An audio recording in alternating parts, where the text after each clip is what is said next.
This Christmas we're hosting your sister's fiancé. There won't be room for you and your daughter at the table, my mom said in the family group. Then my sister messaged, but we want you to make the dinner as always, and my dad just added, and don't make us feel bad, I still want my gift. I didn't make a scene, I just... The notification chimed at 3:47 p.m., a sharp digital sound that sliced through the quiet hum of the hospital parking garage. Bianca let out a long sigh, the exhaustion of her 12-hour pediatric shift settling into her bones like a deep chill. She leaned her head back against the worn fabric of the driver's seat, the smell of antiseptic and stale coffee clinging to her scrubs. For just a moment she closed her eyes, picturing her daughter Emma's face, her small, bright world of organized crayons and dinosaur facts. That image was her anchor, the one true thing in a life spent treading water. Her phone chimed again, insistent. A family group chat. She fumbled for it, wincing as the bright screen illuminated the car's dusty interior. The message was from her mother, sandwiched between a blurry photo of their golden retriever and a string of festive emojis. Mom, hi everyone. Exciting news. This Christmas we're finally hosting your sister's fiancé, David, and his lovely parents. It's going to be a full house. So, Bianca, honey, there just won't be room for you and Emma at the table this year. Hope you understand. Bianca stared at the words, reading them over and over. The cheerful, almost breezy tone of it was like a slap. Hope you understand. As if it were a minor scheduling conflict, a simple logistical hiccup. Not a pronouncement. Not an uninvitation. In the rearview mirror, she caught sight of Emma's booster seat, a cheerful unicorn sticker peeling at the corner. Her daughter had been meticulously counting down the days since Halloween, asking just that morning if they could make the sparkly sugar cookies for Santa again. How did you explain to a 7-year-old that her own grandmother had just erased her from Christmas? Before she could even process the sting, a new message popped up from her sister Lauren. Lauren. But B, we absolutely still want you to make the dinner as always. David's family is used to very high-end catering, so that glazed ham and your scalloped potatoes are a must. You know, to make a good impression. A cold, sharp anger, familiar and unwelcome, began to curdle in Bianca's stomach. It pushed past the exhaustion, making her sit up straight. Catering. Not family. Not a sister. A caterer. A free service to be ordered on demand. She could almost hear Lauren's voice, crisp, professional, the same one she used in the courtroom when she was delegating tasks to her paralegal. Then the final blow. Her father. Dad. And don't make us feel bad about this, Bianca. Your mother is stressed enough. I still want that new golf club set I sent you the link for. Don't forget to have it wrapped. Bianca's breath hitched. She didn't make a sound. She didn't throw the phone. She just sat there, encased in the sudden, suffocating silence of her car, the cheap plastic of the steering wheel cold beneath her trembling hands. Other families were walking past, parents holding their children's hands, their laughter echoing off the concrete walls. A normal Tuesday. They were living their normal lives, heading home to make dinner, to help with homework, to exist in a world where family meant belonging. This wasn't new. This was just louder. She thought of all the years before. Every Thanksgiving, every Easter, every birthday. Bianca, the planner. Bianca, the cook. Bianca, the peacemaker. The one who took off work to drive her dad to his colonoscopy. The one who stayed up all night helping Lauren study for the bar exam, brewing coffee and making flashcards until her own vision blurred. The one who catered her mother's book club meetings for free, scrubbing the crystal glasses afterward while her mother accepted compliments on her effortless hosting. She had done it all, chasing a scrap of approval that was always just out of reach. She had accepted the crumbs, convincing herself it was a feast. She had swallowed her own needs, her own exhaustion, her own daughter's sensitivities, all to maintain a fragile peace that, she now realized, had never included her. They weren't just asking her to cook for them. They were asking her to cook for them, buy them expensive gifts, and then disappear, taking her inconvenient autistic daughter with her so the real family could enjoy the party. They weren't just excluding her. They were erasing her while simultaneously handing her an invoice for her own deletion. She looked at the phone again. The 3 messages sat there, a neat, brutal summary of her entire life's role. No room for you. But we want your labor. And don't you dare be upset. Something inside her, a thin, taut wire she had been balancing on for 32 years, finally snapped. She did something she had never done. She didn't reply. She didn't apologize for the inconvenience of her own existence. She didn't scramble to find a solution that would keep everyone else happy. Bianca pressed the power button on the side of her phone.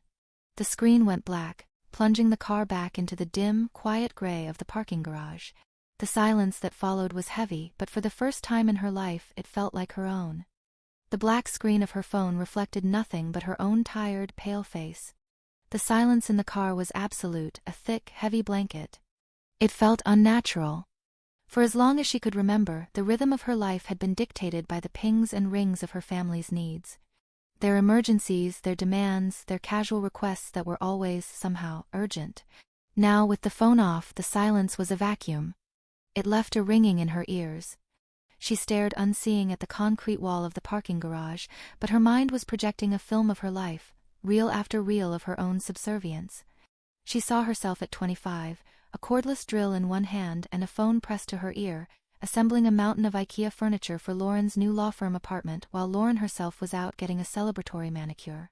She remembered the exhaustion, the smell of particle board and wood glue, and the quick, dismissive, "Oh, thanks, B, just leave the key under the mat," when she'd called to say it was finished. She saw herself just last year, sitting in the surgical waiting room at St. Jude's, her own scrubs still on under her jacket, her heart pounding a frantic rhythm against her ribs as her father underwent a triple bypass. Her mother had been too overwhelmed to be there, and Lauren was in court. Bianca had been the one to field the surgeon's updates, to hold her father's hand in the recovery room to fetch the ice chips. And 3 weeks later, she'd been the one to listen to her father complain that she'd bought the wrong brand of yogurt for his post-op diet. There was the family vacation to the lake house, the one she only found out about when she saw the pictures on social media.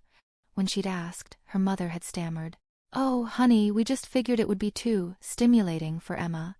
You know how she gets." Stimulating. That was the new code word. Before Emma was diagnosed, the excuses had been about Bianca.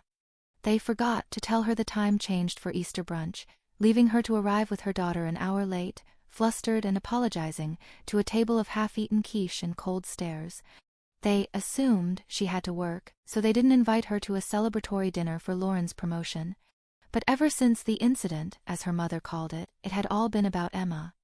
They had been at a crowded restaurant for her father's birthday. The music was too loud, the lights too bright. Emma, then 5, had become overwhelmed. It wasn't a tantrum, it was a sensory shutdown. She had pressed her hands over her ears, her small body trembling, a high, keening sound rising in her throat as she tried to escape the overwhelming input. Bianca had quietly taken her outside, walking her around the block until her breathing evened out, her small, cold hand finally relaxing in Bianca's. When they returned, the table was silent. Her father was glaring, her mother's lips were a thin, white line of disapproval, and Lauren was pointedly explaining to her date, "It's a phase we're hoping she grows out of. They're looking into professional help." From that day on, Emma was not a child. She was a problem. A liability. An episode waiting to happen. She was something to be managed, whispered about, and, whenever possible, kept at a distance. The irony was that Emma was, in Bianca's completely unbiased opinion, the most fascinating person she had ever met. Her family saw the meltdowns, the hands flapping, the need for routine. They saw different, and translated it to broken. They didn't see the 7-year-old who could recite, in alphabetical order, every major species of dinosaur from the Cretaceous period. They didn't see the girl who could solve math problems in her head that left Bianca herself reaching for a calculator. They didn't see the profound, aching empathy in her, the way she would gently stroke the fur of their sleeping cat, whispering, "It's okay, buddy, you're having a big dream, but you're safe." Emma experienced the world with an intensity that most adults had trained themselves to ignore. Every color was brighter, every sound sharper, every emotion deeper. And that was what her family was ashamed of. That was what wasn't welcome at the table. A car door slammed nearby, shaking Bianca from her thoughts. She realized her knuckles were white, her grip on the steering wheel so tight her fingers ached. The anger from before was gone, replaced by something colder and heavier. It was the sickening thud of a final, undeniable truth landing in her gut. This wasn't a misunderstanding. This wasn't a careless mistake. This was a choice. Her family, her own blood, had looked at her brilliant, funny, extraordinary little girl and deemed her unworthy of a chair. They had weighed their granddaughter's feelings against the opinions of strangers, David's high-end parents, and Emma had lost. The message was clear: you are only valuable when you are useful. Your daughter is not valuable at all. Bianca's gaze drifted back to the unicorn sticker on the empty booster seat. Emma deserved better. She deserved a mother who would protect her, not one who would beg for scraps of acceptance from people who were incapable of giving it. She deserved a Christmas that was magical, not one where she was hidden in the kitchen like a dirty secret. Bianca turned the key in the ignition. The engine rumbled to life. She didn't know where she was going, but she knew she wasn't going home to cry. She wasn't going to call her mother and plead her case. And she certainly wasn't going to start researching recipes for a glazed ham. She was going to get her daughter. And then she was going to get them a new Christmas. One that didn't require an invitation. The drive home was a blur. Bianca navigated the familiar streets on autopilot, her mind 1,000 miles away. When she walked through her front door, the scent of cinnamon and apples from a plug-in diffuser greeted her, a sad, synthetic attempt at holiday cheer. "Mama!" Emma launched herself from the living room floor, her small body colliding with Bianca's legs in a hug that was both fierce and clumsy. She was wearing her favorite Christmas pajamas, the red flannel ones with little reindeer on them, even though it was barely December. "You're home. You're home. Can we make the paper chains now?" I sorted the colors. Red, then green, then red, then green. It's a pattern. Bianca's heart ached, a sharp, painful clench. She dropped her bag by the door and sank to her knees, pulling Emma into a proper hug, burying her face in her daughter's soft, strawberry-scented hair. This was the world that mattered. This tiny, vibrating bundle of pure, unfiltered joy. How had she ever allowed the shadows of her family's judgment to touch this? "Of course, baby," Bianca whispered, her voice thick. "We can make all the paper chains you want." "And the reindeer brownies this weekend?" Emma pulled back, her eyes wide and serious. She'd been talking about the reindeer brownies, with their pretzel antlers and red M&M noses, for weeks. "Absolutely. We'll make whatever you want." Bianca watched as Emma ran back to her construction paper, already narrating the process. "The first chain goes on the tree. The second chain goes on the window. The third chain goes on the cat." She giggled, a bright, tinkling sound that was Bianca's favorite in all the world. That's when it hit her. It wasn't a thought, but a feeling. A sudden, powerful surge of clarity that was so intense it made her dizzy. She had been so focused on the table she was excluded from, she'd forgotten she had the power to build her own. She had been fighting for a seat. A single, begrudgingly offered folding chair at a table filled with people who saw her as a servant and her daughter as a burden. All this time she had been trying to earn her family's acceptance, to prove that Emma was worthy, that she was worthy. She'd been accepting their crumbs and calling it a feast. But what if she just stopped? What if she stopped playing the game? What if she took all the energy she spent begging for their love and, instead, just used it to love her daughter? A new, unfamiliar feeling bubbled up in her chest. It was light and sharp and tasted like freedom. It was excitement. Bianca walked past the kitchen, past the stack of mail on the counter, and went straight to her laptop on the small desk in the living room. She opened it. The screen glowed to life, illuminating her face. Emma was humming, busy with her scissors and glue stick, lost in her world of patterns. Bianca opened a web browser. Her fingers flew over the keys. Christmas in New York City. Images flooded the screen. The massive, glittering tree at Rockefeller Center. Ice skaters gliding under the stars in Central Park. Elaborate, fairy tale window displays on Fifth Avenue. It was the kind of magic she and Emma only ever saw in movies. She clicked on a link, the Plaza Hotel. Holiday packages. Her eyes scanned the page. An Eloise-themed holiday tea. Horse-drawn carriage rides. A special Santa's Helper room service menu. It was extravagant. It was ridiculous. It was a world away from her mother's beige-on-beige dining room and her father's complaints about the gift wrap. She scrolled to the price. Her breath caught. The 3-night holiday magic package in a suite with a view of Central Park cost, she did a quick mental calculation. It cost almost to the dollar what she had budgeted for her family's Christmas gifts. It was the exact amount she was planning to spend on Lauren's new espresso machine, her mother's cashmere shawl, and, yes, her father's $1,000 set of golf clubs. The clubs for the man who couldn't be bothered to save his granddaughter a chair. A slow, wide smile spread across Bianca's face. It felt foreign, like using a muscle she hadn't activated in years. "Hey, Em," she called out, her voice playful. "I'm busy, Mama, I'm patterning. How would you feel about a special adventure? Just you and me." Emma peered over the arm of the couch, a line of red paper chain dangling from her hand. "Like a real adventure?" "Like a real adventure. To a place with a Christmas tree bigger than a house. And we'd stay in a hotel that looks like a castle." Emma's eyes went wide. "A castle? Like a real castle? With princesses?" "Almost. And we could have ice skating in the park and hot chocolate, and we could order pancakes with whipped cream right to our room for breakfast." Emma dropped her scissors. "In our pajamas?" "In our pajamas." "Yes," she shrieked, launching herself over the couch. "Yes, yes, yes." Bianca laughed, a real, genuine laugh that came from her toes. She turned back to the laptop and clicked the Book Now button. She entered her credit card details, her hand not shaking in the slightest. December 23rd through December 26th, Suite 1205. Parkview. The confirmation page loaded. "Thank you, Bianca. We look forward to welcoming you and Emma to the plaza." She felt a giddy, terrifying rush, like she'd just stepped off a cliff and found out she could fly. She had just bought her daughter a fairy tale. Her phone, which she'd plugged in and turned back on, started ringing from the kitchen counter. The screen lit up, Lauren. It buzzed, insistent, vibrating against the granite. Bianca looked at it. She looked at Emma, who was now dancing around the living room, singing a song she was making up on the spot about pancakes in a castle. Bianca let the call go to voicemail. The next few days were a strange symphony of chaos and calm. The chaos lived entirely inside Bianca's phone, which she now kept on silent in her locker at work. The calm was the new, protected bubble she was building, second by second, inside her own home. Her phone's notification screen became a case study in her family's escalating panic.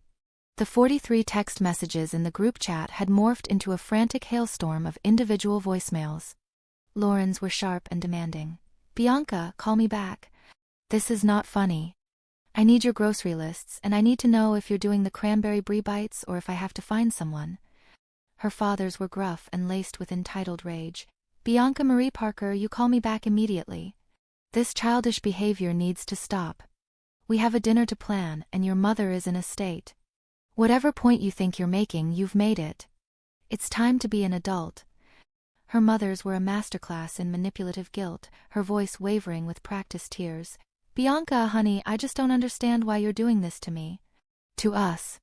David's family is so important. Can't you just be the bigger person? I'm so worried about you." Bianca would listen to them in the hospital break room at 3 a.m., a cup of lukewarm coffee in her hand, feeling a profound, icy detachment. Worried about what? She thought, deleting a voicemail from her father.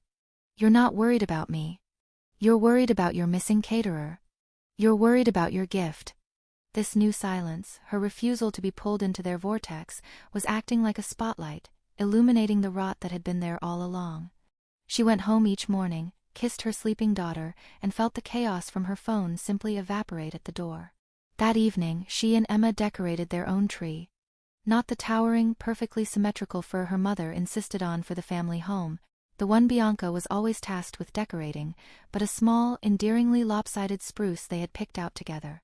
They put on Christmas music, made hot chocolate with extra marshmallows, and Emma directed the entire operation with the focus of a field marshal. "No, Mama," Emma instructed, her small brow furrowed in concentration as Bianca reached for a silver star. "The angel goes on top. The angel is the friend of the star. The star goes here on this branch because it needs space to shine." Bianca froze, the ornament in her hand. "It needs space to shine." He looked at her daughter, who was carefully, almost reverently, placing a handmade dough ornament they'd made last year. She was humming along to Jingle Bell Rock, perfectly content, her world in order. This was what Christmas was supposed to feel like. Peaceful. Joyful. Not a high-stakes performance with a pass/fail grade. Her phone, charging on the kitchen counter, began to buzz. It didn't just ring. It vibrated with a desperate, angry energy skittering across the granite. It was her mother. It was the 10th time she had called that day. It needs space to shine. Bianca walked into the kitchen, picked up the phone and pressed accept. Bianca. Finally. Thank God. Do you have any idea how worried we've been? Her mother's voice was a rush of relief, not for Bianca's well-being but for her own. Worried about what, Mom? Bianca's voice was quiet. She was surprised at how steady it was. About you. You haven't responded to anything. Lauren needs to finalize the menu. She's getting terribly nervous. And your father is concerned about his gift, Bianca. He's afraid you've forgotten. Bianca took a slow breath, leaning against the counter. In the living room, Emma was now trying to tie a red bow around the cat's tail. I've been thinking about Christmas, Mom. Oh, good. The relief in her mother's voice was palpable. So you'll handle the cooking then? Lauren was getting so anxious about doing it herself, she's just hopeless with a turkey. Of course she was. Lauren could argue a case in federal court but was terrified of a poultry thermometer. Mom, Bianca said, the word a solid, cold stone in her mouth. Where exactly are Emma and I supposed to eat this magical dinner you're planning? There was silence on the line. Not a dropped call silence but a heavy, guilty one. Well, her mother finally stammered, her breezy tone returning, but now it was thin, brittle. You understand the situation, honey. David's family is quite traditional. And, well, with Emma's challenges, it might just be better for everyone if you handled the kitchen duties while we managed the formal dinner part. Handled the kitchen duties. Like hired help. Managed the formal dinner. Like the real family. So let me get this straight, Bianca said, her voice dropping, all pretense of warmth gone. We cook but we don't eat. Oh, don't be so dramatic, Bianca. You know we love you both. It's complicated this year. No, Mom. It's not. It's actually quite simple. Bianca looked through the doorway at her daughter, who was now laughing as the cat batted at the ribbon. You're embarrassed of my daughter. It's not about embarrassment. It's about what works best for everyone. Everyone except Emma and me. Another pause. Bianca could hear her mother's breathing, shallow and annoyed. You're being unreasonable, Bianca. You're making this so difficult. Family requires compromise. Compromise. That word. It was the word that had been used her entire life to mean, Bianca gives and we take. It was the word that meant she should swallow her humiliation, hide her daughter, and still be grateful for the privilege of basting their turkey. You're right, Mom, Bianca said quietly. Good. So I'm done compromising. Bianca pressed the red end call button. She stood there, her heart hammering, her hand shaking. She had done it. She had hung up on her mother. Her old self would have been horrified, already dialing back, rehearsing an apology. Her new self just felt sane. The phone buzzed in her hand. A text from Lauren. It must have been immediate, as if her mother had called her instantly. Lauren, Mom told me about your conversation. Can we please just get past this? I'm serious. I need to know about the appetizers. Are you making them or not? Bianca looked at the text. She thought of the confirmation email from the Plaza Hotel, with its promise of a castle and room service pancakes. She thought of her daughter, who just needed space to shine. She smiled. For once in her life she had a different answer ready. December 20th arrived with the first real snowfall of the season, a soft, silent blanket that muffled the world in white. Emma, a true child of winter, pressed her nose against the living room window, her breath fogging the glass as she watched the flakes drift down like tiny, lazy dancers. Only 3 more days, Mama, she whispered, her voice full of awe. 3 more days until our adventure. She had been practicing her ice skating stance all week, her small stockinged feet sliding precariously on the hardwood floors, arms out for balance. She had packed her own small suitcase, a bright purple one with a glittery unicorn on it, a full week in advance. It sat by her bed, a tangible promise of the magic to come. In it were her favorite dress, her fancy pajamas, her ice skating mittens, and a travel journal where she'd already drawn a picture of the plaza, complete with a doorman in a tall hat. 3 more days. 3 more days until Bianca did the single most selfish and therefore the most liberating thing she had ever done in her life: put her daughter and herself first. The suitcase she'd packed for them was hidden in the back of her own closet, beneath a pile of old sweaters like a delicious, secret treasure. Every time she looked at it, her heart gave a small, conspiratorial leap. Against this backdrop of quiet, joyful anticipation, her phone, charging on the nightstand, felt like a bomb. She had been letting most calls go to voicemail, but as she was folding laundry, it rang with Lauren's name, and an exhausted, morbid curiosity made her pick it up. "Thank God, Bianca. I've been calling you for 3 days. Are you just not answering your phone?" Lauren's voice was high and tight, stretched thin with an irritation that had tipped over into genuine panic. "I've been busy, Lauren," Bianca said, folding one of Emma's small, unicorn print t-shirts. "Right. Well, this whole situation has gotten completely out of hand. You need to talk to Mom. She's beside herself, she's been crying. She was fine when she told me my daughter wasn't welcome at Christmas." "Oh God, are we back to that?" Lauren let out an exasperated sigh, the sound of a busy attorney whose time was being wasted on emotional trivialities. "Look, Mom is a mess, Dad keeps asking about his stupid golf clubs, and I am stuck in the middle, trying to plan a dinner for 12 people, including David's parents, with absolutely no help. I still don't have a menu, Bianca." "A menu?" Bianca paused, her hand smoothing the wrinkles from the shirt. She pulled out the small spiral-bound notebook from her desk drawer, the one where, just 2 weeks ago, she had started drafting the very menu Lauren was demanding. Honey-glazed ham with cloves. Scalloped potatoes with Gruyere. Roasted asparagus with lemon. Cranberry brie bites. The list was there, a testament to a life she was no longer living. "Actually," Bianca said, her voice surprisingly light, "I have some news about Christmas too." Finally. The relief in Lauren's voice was almost comical. "Okay, good. I was thinking we start with those little cheese puffs you make, the gougere things. And then maybe the brie bites? How many appetizers do you think we need for 12? "Lauren." "What?" "I'm just saying David's mother is a little particular. I need this to be perfect. So, are you going to the store tomorrow or Saturday? Because if you wait until Saturday, the lines at the butcher will be insane. I won't be cooking Christmas dinner." Silence. Complete, absolute, dead air silence. Bianca could hear the faint sound of traffic in the background of Lauren's call, a horn honking in the distance.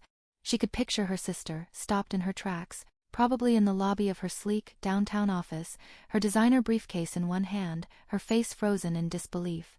"What?" Lauren's voice was a whisper. "What did you just say?" "I said exactly what I said. I won't be cooking Christmas dinner this year." But you always cook Christmas dinner.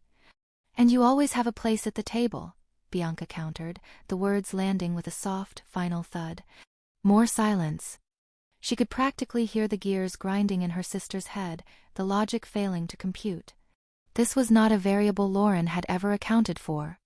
Bianca was a constant. Bianca was the fixed point of domestic labor around which the rest of them orbited. "Bianca, you can't just abandon the family. Like you abandoned us when you didn't save us seats? That's different." Lauren's voice snapped back, her confusion giving way to anger. "We explained that. It's David's family there, it's complicated." "Right. They're too important for us to eat with, but not too important for me to work for free. I get it." Lauren's voice shifted, the familiar, icy tone of the courtroom returning as she tried to regain control. "Look. I understand you're upset. You're hurt. You're entitled to your feelings. But this is bigger than your feelings right now, Bianca. Mom has been planning this for months." "Months?" Bianca laughed, a short, sharp, humorless sound. "She's had months to plan this, and in all those months, she never once thought to mention that her own granddaughter wouldn't be welcome? It's not about welcome. It's about what's smoothest. It's about shame, Lauren. Just say it. You're all ashamed of Emma." "We are not ashamed," Lauren protested, but her voice was too loud, the denial too quick. "You are. You're ashamed that she isn't normal. You're ashamed that she might flap her hands or get overwhelmed or do something that doesn't fit the perfect high-end picture you're trying to sell to David's family. Emma existing isn't a disruption to be managed, Lauren. She's a 7-year-old girl who loves Christmas cookies and wanted to see her family. And you told her, sorry, no room. For the first time in the entire conversation, maybe in their entire adult lives, Lauren was quiet for more than a few seconds. When she finally spoke, her voice was smaller, all the legal bluster gone. So what are you saying? You're not coming at all? You're just going to stay home? Bianca smiled, looking out the window at the snow, at the promise of the adventure ahead. She thought of the packed suitcases hidden in her closet, the train tickets printed and tucked in her purse, the view of Central Park. No, we're not staying home, she said, her voice full of a calm Lauren had never heard before. Emma and I will be celebrating Christmas together. Just the two of us. Somewhere we're actually wanted. December 23rd dawned crisp and bright, the kind of perfect winter morning that felt like a personal invitation from the universe. The new snow sparkled and the sky was a sharp, cloudless blue. Bianca had been awake since 4 a.m., but it wasn't the anxious, heavy-lidded exhaustion she was used to. It was a humming, high-wire energy, a thrum of adrenaline and anticipation. Emma, on the other hand, had woken up as if shot from a cannon. By the time Bianca had her coffee brewed, Emma was already dressed in her travel outfit, red leggings, a reindeer sweater, and her new snow boots. Her purple unicorn suitcase was parked by the front door, her travel journal clutched in her hand. Mama, did you remember your fancy dress for dinner? Emma asked, checking her own mental list. I did, sweetheart. And your ice skating mittens? Check. And my camera, and my special blanket for the train, and my book about dinosaurs in New York, Emma recited, tapping a finger to her temple. You, my love, are the most organized traveler I know, Bianca said, zipping up their hidden suitcases. The taxi idled at the curb. As Bianca loaded their bags into the trunk, her neighbor, Mrs. Patterson, appeared at her mailbox, wrapped in a thick wool coat. My, going somewhere special, Bianca? She called out, her voice a cheerful puff of white in the cold air. New York City, Emma announced from the car's open door, unable to contain herself. It's our adventure. We're going to see a tree bigger than a house. Mrs. Patterson smiled, a genuine, warm smile. How wonderful. Nothing like Christmas in the city. You two have a magical time, you hear? We will. Bianca waved, sliding into the back seat next to Emma. As the taxi pulled away from the curb, Bianca looked back at her small, quiet house. It was the only home she and Emma had ever known, a place of safety but also a place of obligation. Today, it felt like a cocoon she was finally breaking free from. The train station was a grand, echoing cavern of marble and noise. Emma held Bianca's hand, her head swiveling in every direction, taking in the rush of people, the rumble of trains on the tracks below, the festive garlands draped over the ticket counters. She wasn't overwhelmed, she was mesmerized. Her joy was a shield, and for the first time, Bianca wasn't anxiously scanning her daughter's face, watching for the telltale signs of sensory overload. She was just enjoying her daughter's wonder. They found their seats on the 9:05 express. They had a large window, and Emma immediately pressed her face to the cold glass, her breath fogging it up. The train gave a low lurch, then a metallic groan, and then, with a smooth, building power, they were moving. Bianca watched the familiar, snowy landscape of her town begin to slide past. The grocery store where she'd spent countless hours. The corner diner. The high school. The city limits sign. With every mile that passed, she felt a knot she hadn't even realized she was carrying. A tight, permanent clench in her shoulders and chest begin to unwind. She was leaving. She was actually really leaving. She felt lighter. She felt free. And that, of course, was when her phone started to ring. The screen lit up with Mom.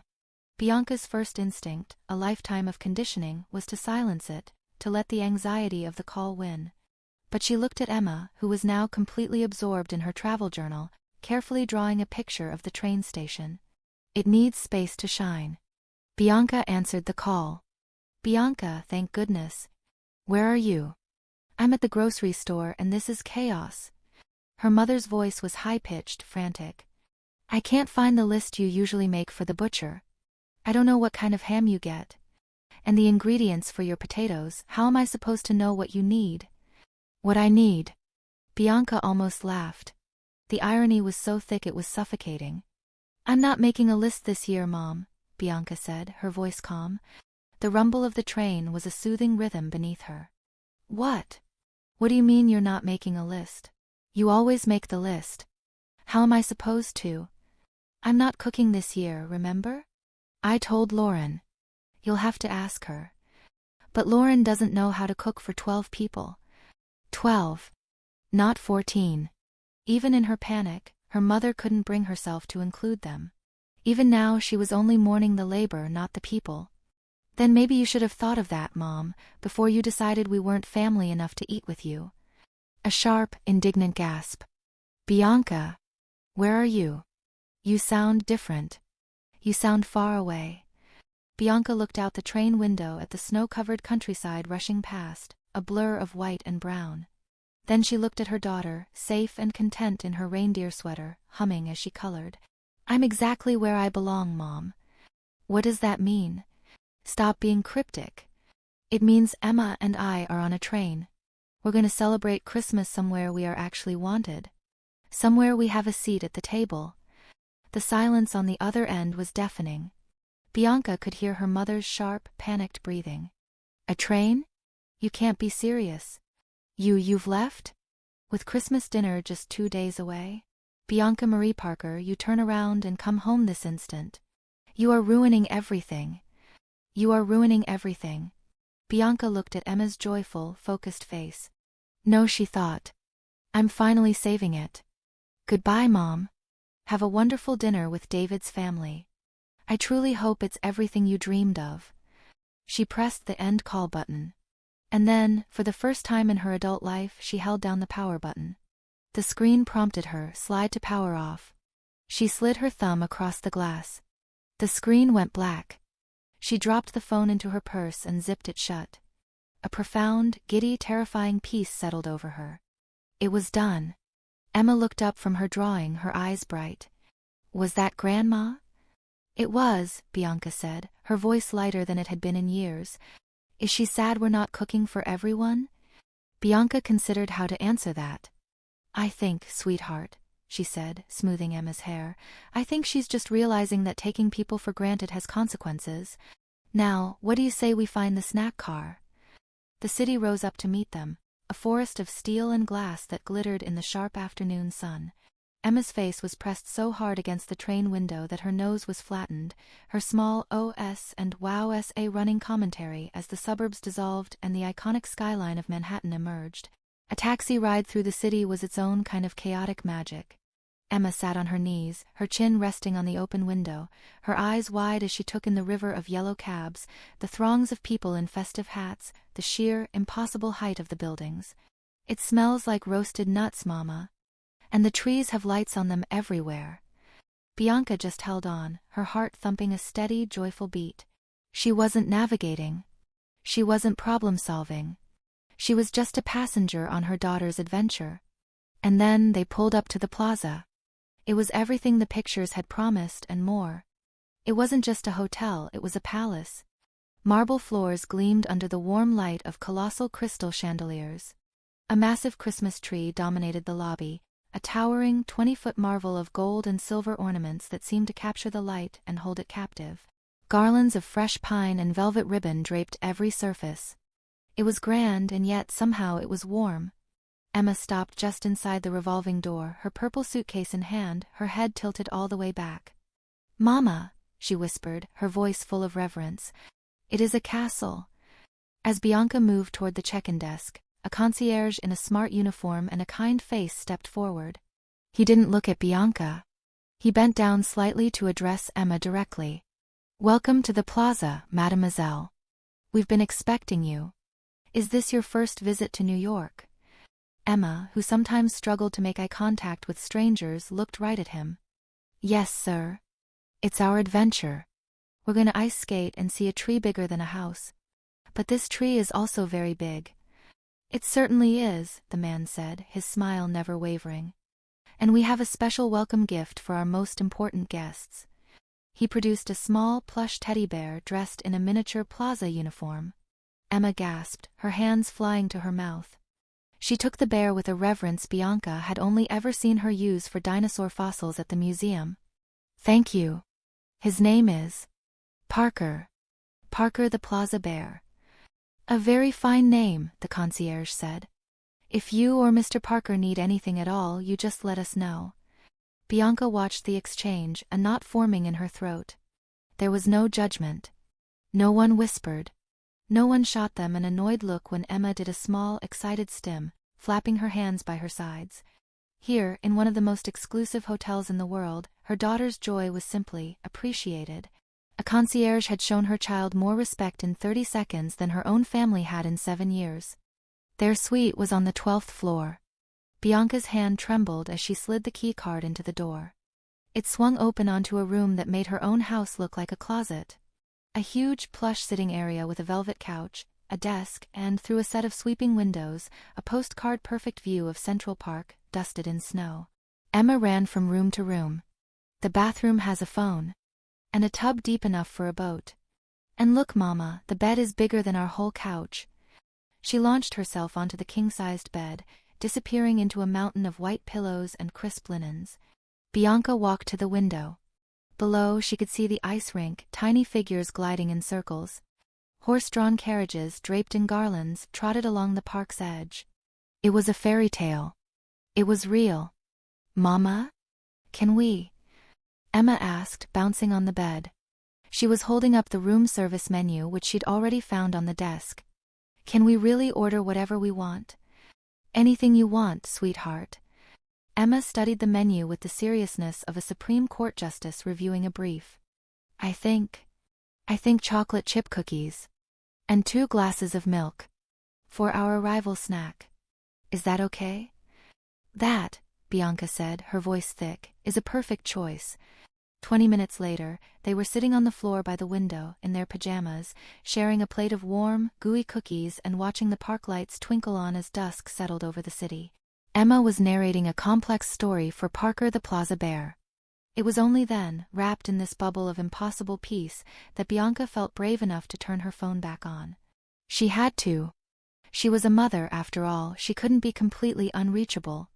It came to life with a series of frantic beeps and vibrations, as if it were choking on the sheer volume of notifications it had been holding back.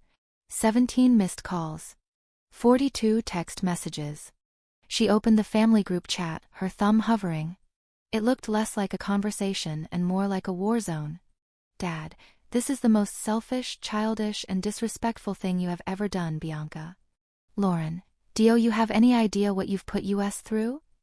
I had to call every caterer in the city. No one is available. No one. Mom, please come home. Just come home. You've ruined Christmas.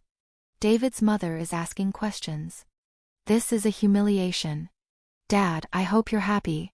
There will be no gifts for you to open. Because you're not here. Lauren, I'm at the grocery store. What kind of cream does your potato recipe use? Heavy? Half and half? Bianca, answer me. Mom, I am just speechless. Your father and I have failed as parents. That is the only explanation for this. Utterly selfish. Bianca scrolled through the messages, a cold, numb feeling spreading through her. They weren't sorry. They weren't asking if she and Emma were safe. They were angry. They were inconvenienced. They were furious that the machine had broken. But then, she saw something that made her pause. A private message from her cousin Jake, the black sheep of the family who lived in California. "Jake, heard from my mom, your Aunt Carol, about the Christmas drama. All I have to say is, good for you, Bianca. It's about damn time someone stood up to them." Emma looked up from her cookie, milk on her upper lip. "Are they very mad, Mama?" Bianca looked at the angry, hateful words on her screen. Then she looked at her daughter, safe, happy, and holding a teddy bear in a castle. "Yes, baby," Bianca said, turning the phone over and silencing it once more. "They're very surprised. They're not used to people saying no to them. Will they be okay without us?" Bianca thought about Lauren, standing in a kitchen with a raw, frozen turkey. She thought about her mother, frantically calling restaurants that were booked solid. She thought about her father, realizing his golf clubs weren't going to magically appear under the tree. "They'll figure it out," Bianca said, taking a cookie for herself. Sometimes people need to learn how to solve their own problems.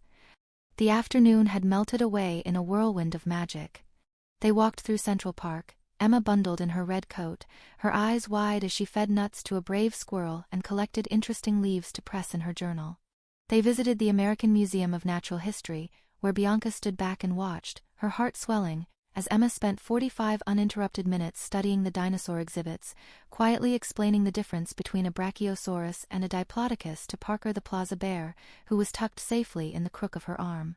Bianca felt a pang, sharp and sudden, as she watched her. This brilliant, curious, fascinating child, this was the person her family saw as a liability. This was the challenge they were ashamed of. Their loss, she thought, was staggering. They had no idea. As evening approached, they returned to the hotel, their cheeks pink from the cold, and dressed for dinner. Emma had insisted on wearing her fancy dress, a navy blue velvet one with a silver, sparkly sash.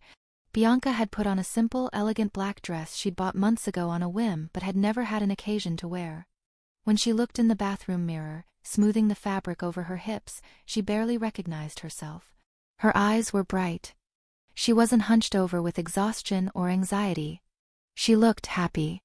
"Mama, you look beautiful," Emma said, standing in the doorway, her voice full of the same awe she'd used for the hotel lobby. "So do you, my love," Bianca said, offering her arm. "Shall we go?" They ate dinner in the plaza's elegant dining room, surrounded by the soft murmur of conversation and the clinking of silverware. Emma, taking her role as a fancy lady very seriously, sat perfectly straight, narrating her opinions on the food in a low, polite whisper. "The bread is warm, Mama. That is very proper. And the butter is shaped like a flower. I give them 10 points. Bianca laughed, a sound that blended with the room's gentle ambience. She felt a million miles away from her mother's dining room, with its undercurrent of judgment and her father's complaints about the roast being overcooked. They were sharing a chocolate soufflé, Emma's first, and Emma was explaining how it was like a cloud made of brownies, when Bianca's phone, which she'd placed on the table on silent, lit up. Lauren. A new, strange impulse made her pick it up. She was curious. The rage had to have burned itself out by now. What was left? She excused herself, stepping just outside the dining room into the quiet, carpeted hallway. She pressed accept. "Bianca? Please don't hang up." Lauren's voice was small. Bianca stopped, leaning against the wall. Gone was the commanding, dismissive attorney. Gone was the panicked, screeching sister. This was a voice she had never heard before.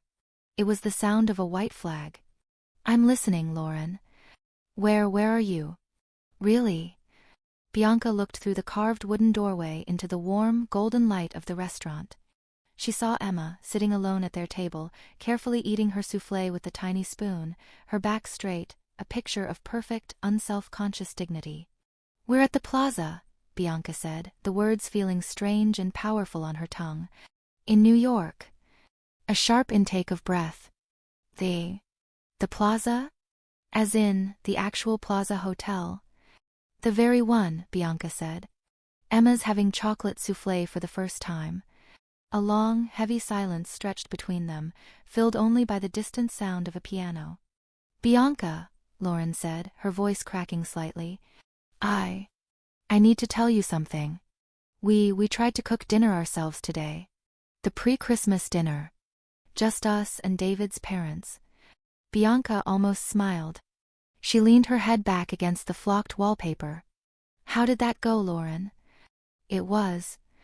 Lauren's voice dropped to a mortified whisper. "It was a complete, unmitigated disaster. The turkey." "Bianca, the turkey was still raw in the middle, but the skin was black. Completely black. Mom tried to make your potato recipe and she used half and half instead of heavy cream and it all just separated. It looked like scrambled eggs." Mom had a full-on meltdown, just sobbing in the kitchen. "I'm sorry to hear that," Bianca said. And she was surprised to find in a distant, clinical way. "Are you, though?" Lauren asked, a raw, humorless laugh catching in her throat. "Really?" The question hung in the air. Was she sorry? A small, conditioned part of her, the part that had always been the family's fixer, felt a twinge of guilt.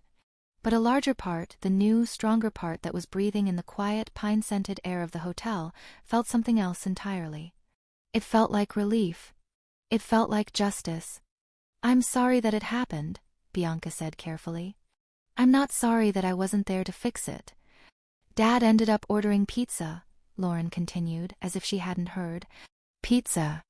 For 12 people. For our first Christmas with David's parents. They just sat there looking horrified. David's mother, she asked why our regular caterer wasn't available." "And what did you tell her?"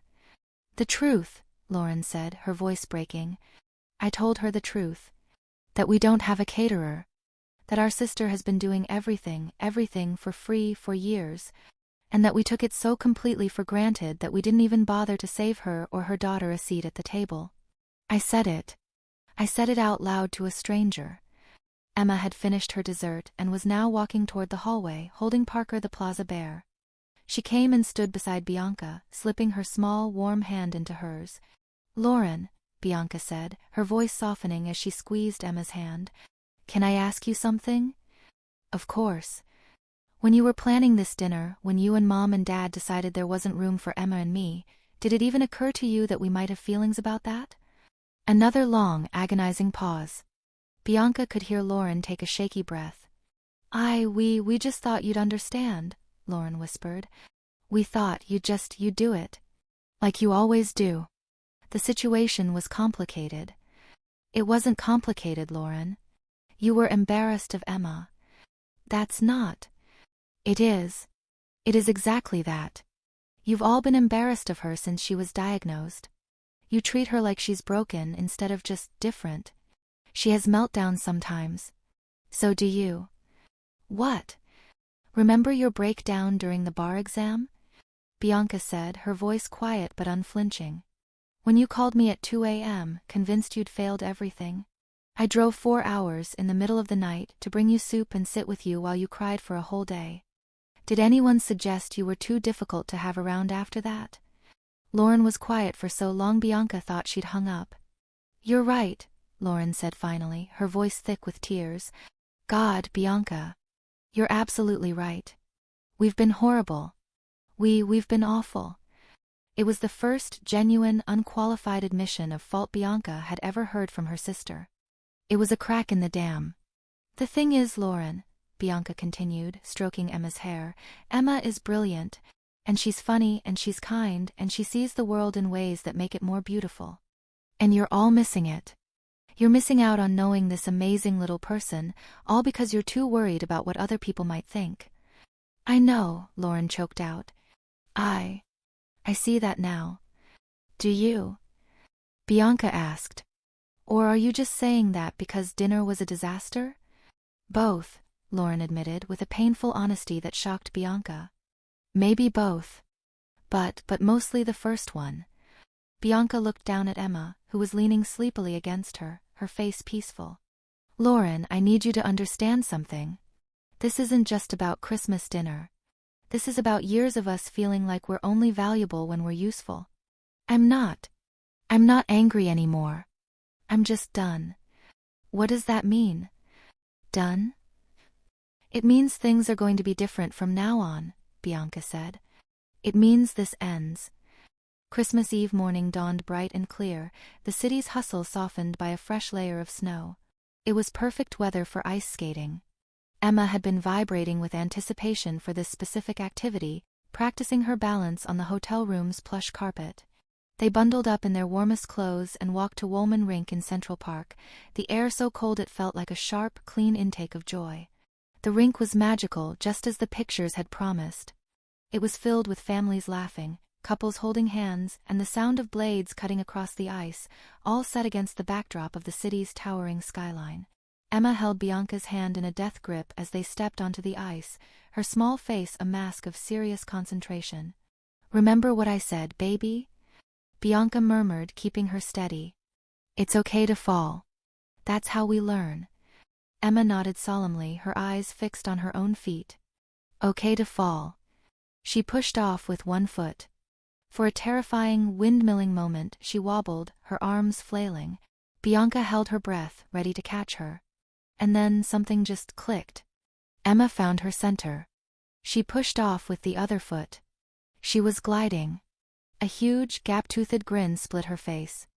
"Mama!" she shrieked, a sound of pure, unadulterated triumph. "Mama, I'm flying!" They spent 2 hours on the ice. Emma fell exactly 3 times, and each time she got back up laughing, brushing the snow off her mittens. She even made a friend, a little girl in a pink snowsuit whose family was visiting from Texas. The two of them skated in small, wobbly circles, chattering about their favorite Christmas movies. Bianca skated nearby, watching her daughter. Her heart felt full. This was what childhood was supposed to look like. Joyful. Unguarded. Free from the constant, crushing anxiety of trying to be normal for people who would never be satisfied. This was the child her family had deemed an inconvenience. This bright, brave, social, joyful little girl. Her phone buzzed in her pocket with a text message, but for the first time in her life she felt no compulsion to check it.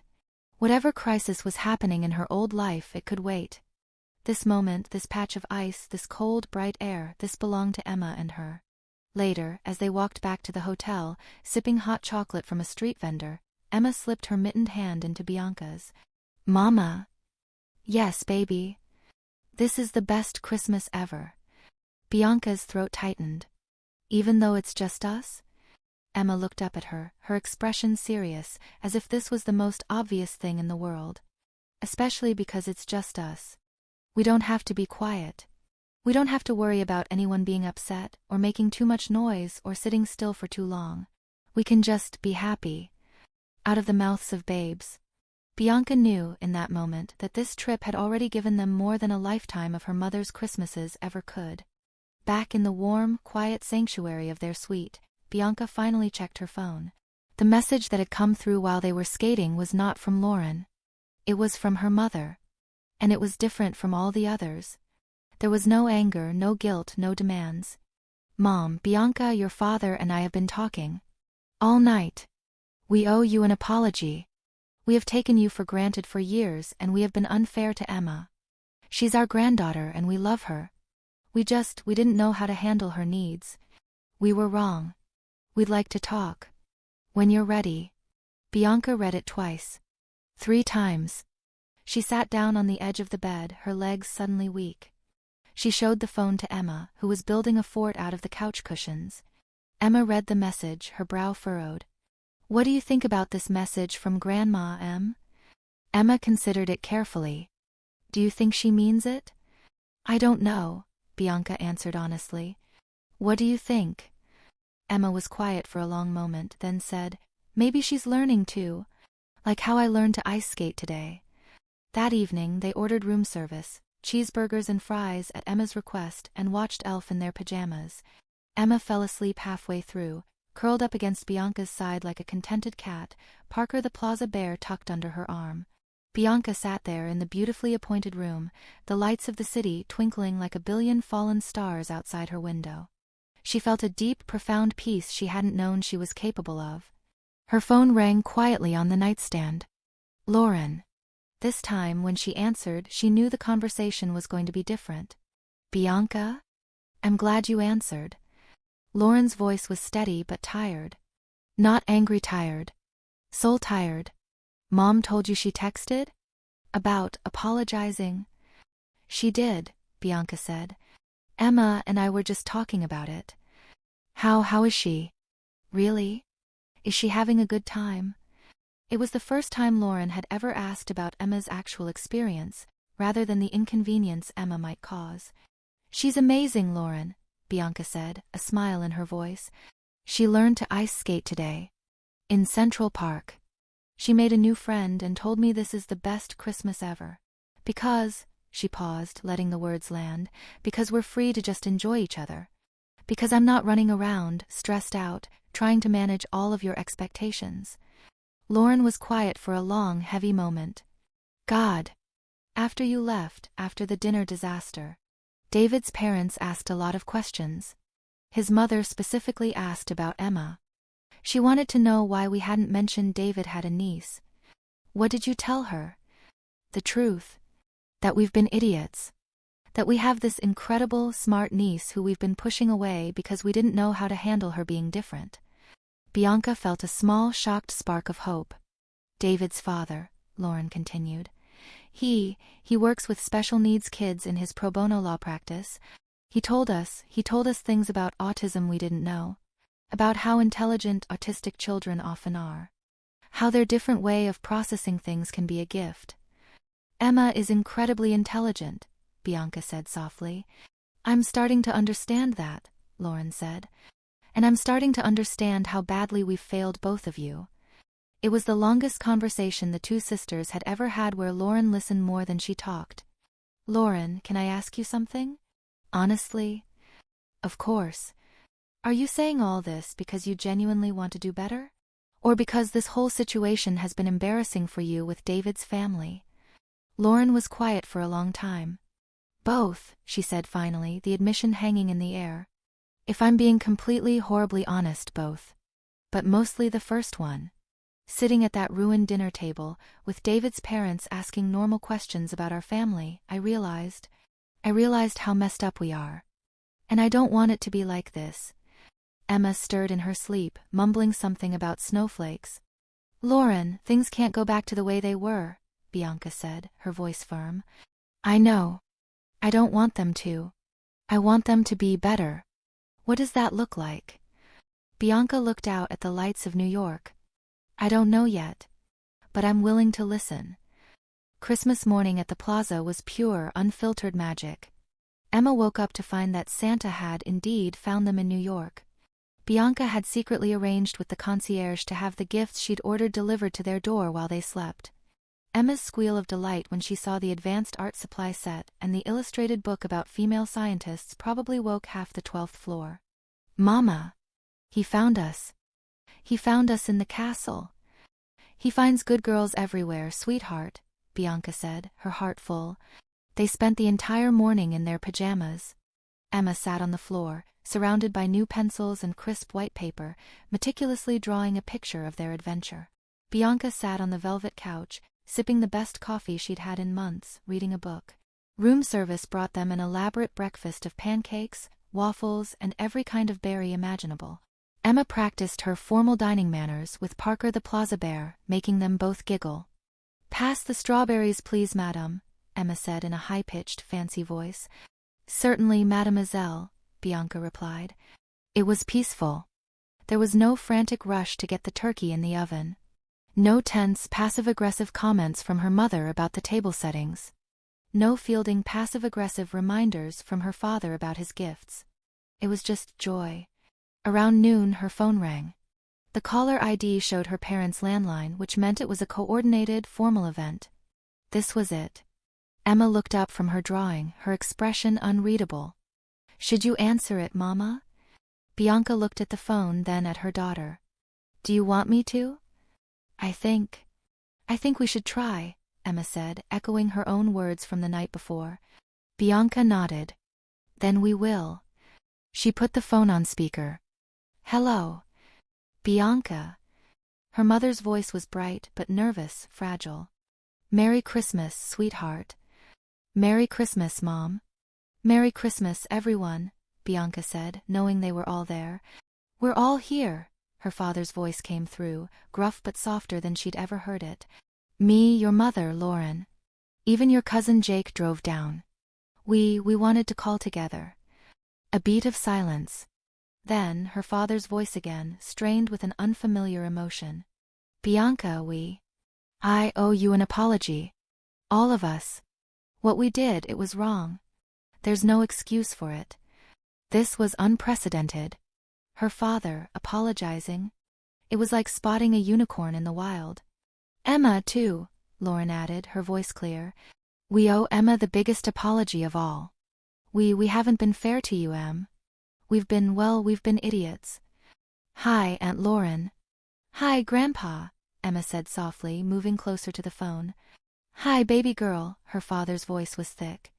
Grandpa owes you a big apology. I haven't been a very good grandpa to you. And I am so sorry. Emma was quiet for a moment, looking at Bianca. Bianca nodded, letting her lead. It's okay, Grandpa, Emma said. Mama says sometimes people need time to learn new things. Your mama is very smart, he said, his voice cracking. Are you having a good Christmas, baby girl? The best, Emma breathed. I learned to ice skate. Yesterday. In the big park.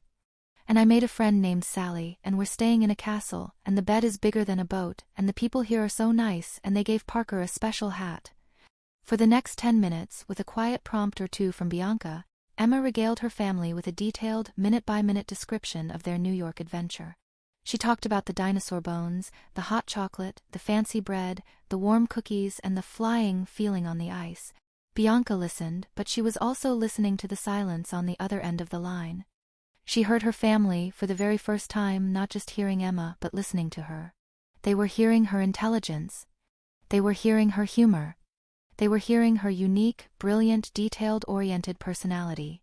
They were finally, after 7 long years, meeting her. When Emma finished, there was a long pause.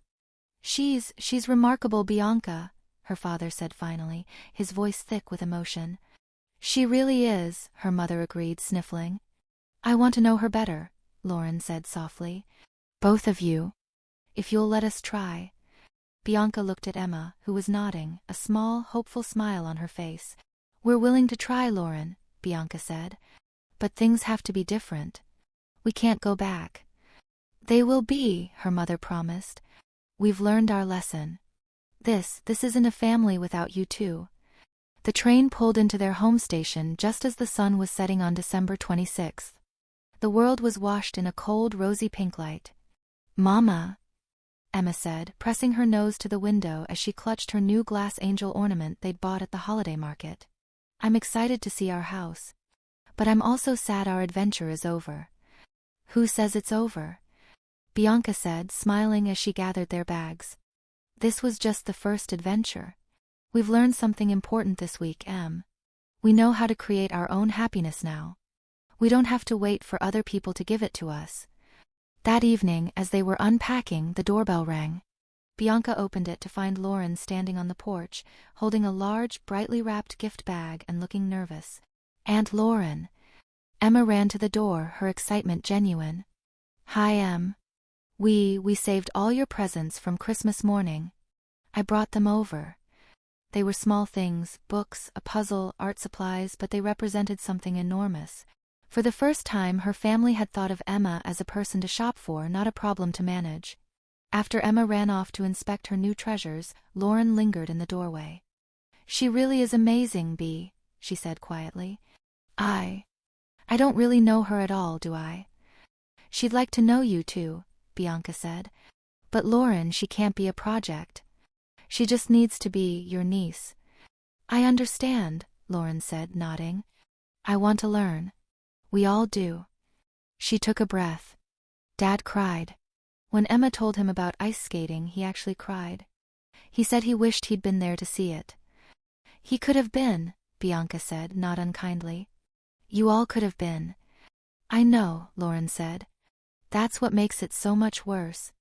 We chose to exclude you, and in doing so, we excluded ourselves from her life. Emma appeared in the doorway, holding one of her new drawings. Mama, can Aunt Lauren stay for dinner?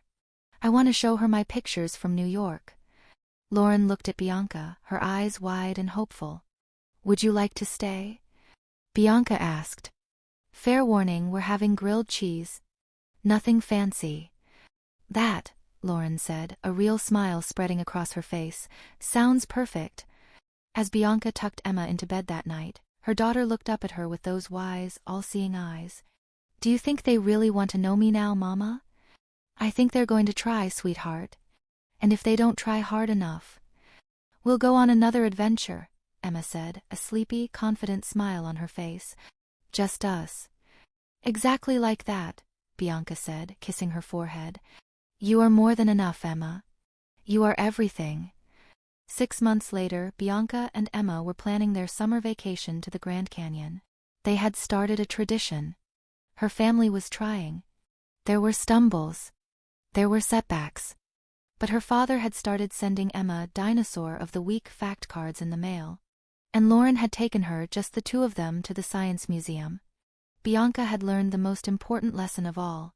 Her worth and her daughter's was never determined by other people's ability to see it. They were enough. After all, once you've had Christmas at the plaza, you know you don't have to accept crumbs. You know you deserve the whole feast.